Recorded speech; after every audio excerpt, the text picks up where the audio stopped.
നിങ്ങൾ Amazon fire TV stick use ചെയ്യുന്നവരാണെന്നുണ്ടെങ്കിൽ ചിലപ്പം ആപ്പുകളൊക്കെ ഓട്ടോമാറ്റിക്കായിട്ട് അപ്ഡേറ്റ് ആവുന്നുണ്ടാവും. ചിലപ്പോൾ നിങ്ങൾക്ക് ഈ ഒരു ഓട്ടോമാറ്റിക്കായിട്ട് ആപ്പുകൾ അപ്ഡേറ്റ് ആവുന്ന ഫീച്ചർ വേണ്ട എന്നുണ്ടായിരിക്കും.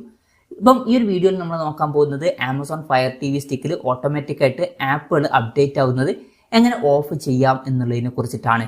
അതിന് വേണ്ടിയിട്ട് നിങ്ങളുടെ റിമോട്ട് എടുക്കുക.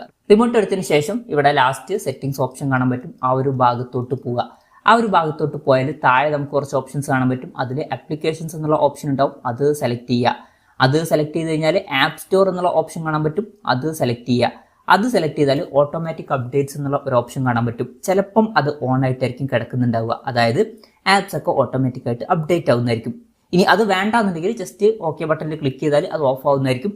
അപ്പം അതിനുശേഷം അപ്ഡേറ്റ്സ് വരികയാണെന്നുണ്ടെങ്കിലും ഓട്ടോമാറ്റിക്കായിട്ട് ആപ്പുകൾ അപ്ഡേറ്റ് ആവില്ല. നമ്മൾ തന്നെ മാനുവലായിട്ട് പോയിട്ട് അപ്ഡേറ്റ് ചെയ്യണം. എന്നാൽ മാത്രമേ ആ ഒരു ആപ്പ് അപ്ഡേറ്റ് ആവുള്ളൂ. അപ്പം ഇങ്ങനെ നമുക്ക് വളരെ സിമ്പിളായിട്ട് ആമസോൺ ഫയർ ടി വി സ്റ്റിക്കിൽ ഓട്ടോമാറ്റിക്കായിട്ട് ആപ്സ് അപ്ഡേറ്റ് ആവുന്നത് ഓഫ് ചെയ്യാവുന്നതാണ്. ഈ ഒരു വീഡിയോ നിങ്ങൾക്ക് യൂസ്ഫുൾ ആയി എന്ന് വിചാരിക്കുന്നു. എന്തായാലും ഈ ഒരു വീഡിയോ പറ്റിയിട്ടുള്ള നിങ്ങളുടെ ജെന്യുവൻ ആയിട്ടുള്ള അഭിപ്രായം ജസ്റ്റ് ഒന്ന് കമൻറ്റ് ചെയ്യുക.